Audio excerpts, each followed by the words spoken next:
Hello दोस्तों, जय माता दी। आज हम आप लोगों के लिए कथा लेकर आए हैं, मैनी अमावस्या की कथा।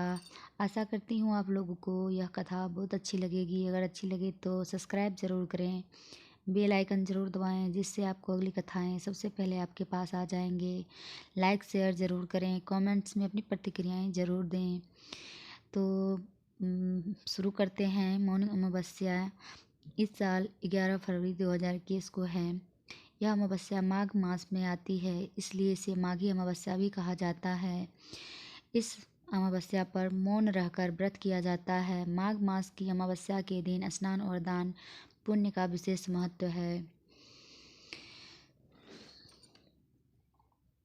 तो इस माघ मास अमावस्या की कथा को मैनी अमावस्या की कथा भी कह सकते हैं। कांचीपुरी नगर में एक ब्राह्मण देवस्वामी था। उसकी पत्नी धनवंती और पुत्री गुणवती थी। ब्राह्मण के 7 पुत्र भी थे। देवस्वामी ने सभी पुत्रों का विवाह करने के बाद पुत्री के विवाह के लिए योग्य वर की तलाश के लिए अपने बड़े बेटे को नगर से बाहर भेज दिया। फिर उसने गुणवती की कुंडली एक ज्योतिषी से दिखाई। ज्योतिषी ने बताया कि विवाह के समय सप्तपदी होते ही यह कन्या विधवा हो जाएगी। यह सुनकर देवस्वामी दुखी हो गया। उसने उपाय पूछा। ज्योतिषी ने बताया कि इस योग का निवारण सिंहल द्वीप निवासी सोम नामक धोबिन को घर बुलाकर उसकी पूजा करने से ही संभव होगा। यह सुनकर देवस्वामी ने अपने सबसे छोटे पुत्र के साथ पुत्री गुणवती को सोमा धोवन को घर लाने के लिए सिंहल द्वीप भेजा।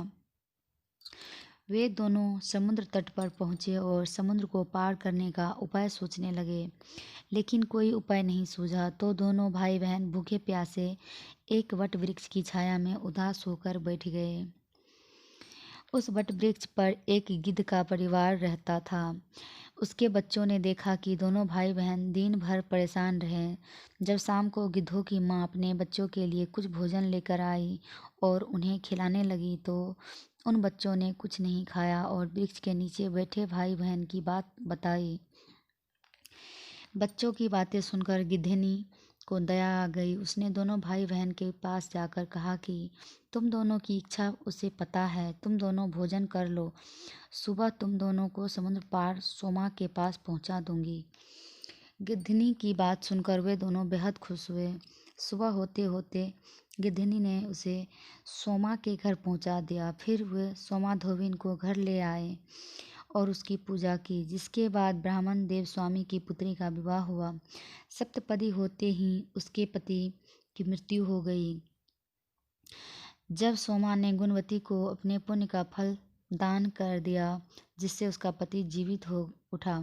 इसके बाद सोमा उन दोनों को आशीर्वाद देकर वह सिंहल द्वीप चली गई। सोमा का पुण्य चले जाने से उसके पुत्र, दामाद और पति की मौत हो गई। तब उसने एक नदी के किनारे स्थित एक पीपल के वृक्ष के नीचे भगवान विष्णु की पूजा की और पीपल की 108 बार परिक्रमा की। ऐसा करने से उसके पुण्य फिर से प्राप्त हो गए। उसके पति, पुत्र और दामाद फिर जीवित हो उठे।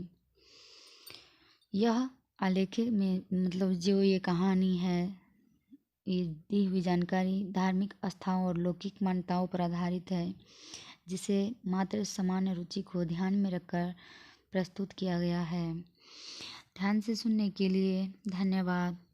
जय माता दी।